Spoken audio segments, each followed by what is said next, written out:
विभीषण लंका का राजा बनने के बाद ऐसा क्या हुआ कि वो अयोध्या में आकर प्रभु श्री राम के गुहार लगाने लगे और एक ऐसा राक्षस जिसे स्वयं प्रभु श्री राम भी नहीं हरा पाए थे।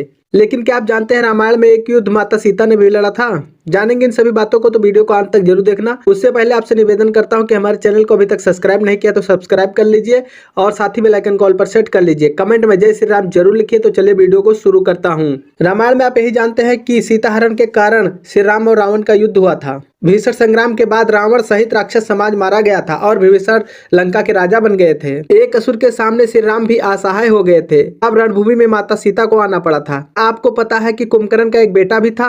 आखिर क्या है प्रसंग? कौन था कुंभकर्ण का बेटा? राक्षस राज रावण का छोटा विशालकाय भाई कुंभकर्ण था। ब्रह्मा जी से मिलने वरदान के कारण 6 महीने तक सोता था और एक दिन जागता था, फिर खा पी करके सो जाता था। इसका एक बेटा था मुल्कासुर। गलत ग्रहण दशाओं और मूल नक्षत्र में जन्म लेने के कारण कुंभकर्ण ने उसे जंगल में फेंकवा दिया था। यहाँ इसका पालन पोषण मधुमक्खियों ने किया था। बड़े होकर मुल्कासुर ने ब्रह्मा जी की तपस्या की और उसने अजय होने का वरदान मांगा। राज्याभिषेक के बाद एक दिन श्री राम माता सीता के साथ राजसभा में पहुंचे तो तुरंत ही वहां विभीषण गुहार लगाते हुए पहुंच गए। आते ही दुहाई और त्राहिमाम की पुकार से राजभवन गूंज उठा। श्री राम ने उन्हें हर प्रकार की आश्वासन दी और निराश मानते हुए इस तरह भयभीत होकर आने का कारण पूछा। श्री राम ने उनसे सारी बातें पूछी तो बताया कि कुंभकर्ण का बेटा लंका पर चढ़ आया है। उसने मेरे वध का प्रण लिया है और फिर अयोध्या पर भी चढ़ाई करने की बात कर रहा है। वो अपने पिता की मृत्यु का बदला लेना चाहता है। ऐसा कहते हुए विभीषण मुल्कासुर के जन्म की सारी कथा श्री राम को सुना दी।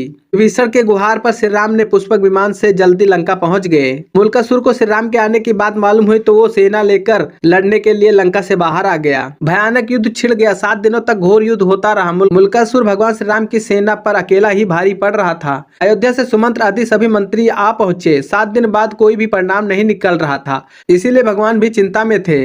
युद्ध की सुबह श्री राम चिंतित थे। ये देखकर ब्रह्मा जी प्रकट हुए और मुल्कासुर को अजय होने का वरदान के बारे में बताया। साथ ही ये भी बताया कि मैंने इसे स्त्री के हाथों मरने का वरदान दिया है, यही इसका श्राप भी है, इसीलिए आपका प्रयास निरस्त है। राम ने श्राप के विषय में पूछा तो ब्रह्मा जी ने बताया कि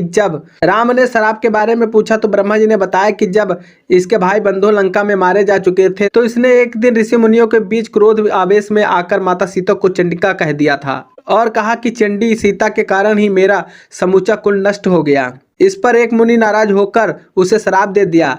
दुष्ट तूने जिसे चंडी कहा है, सीता का वही स्वरूप तेरी मृत्यु का कारण बनेगी। इस पर मुल्कासुर ने मुनि को खा लिया। ये इस तरह युद्ध में देवी सीता को बुलाने की राय बनी। भगवान श्री राम ने हनुमान जी और गरुड़ को तुरंत पुष्पक विमान से माता सीता को लाने को भेजा। पति के आदेश को सुनकर सीता माता तुरंत चल दी। भगवान श्री राम युद्ध के बीच ही माता सीता को सारे रहस्य बता रहे थे कि मुल्कासुर ने सशवंत युग पर प्रहार कर दिया तो फिर भगवती सीता गुस्से में आ गई। उनके शरीर से एक दूसरी तपस्वी शक्ति निकल पड़ी। छाया सीता चंडी की भेष में लंका की ओर बढ़ चली।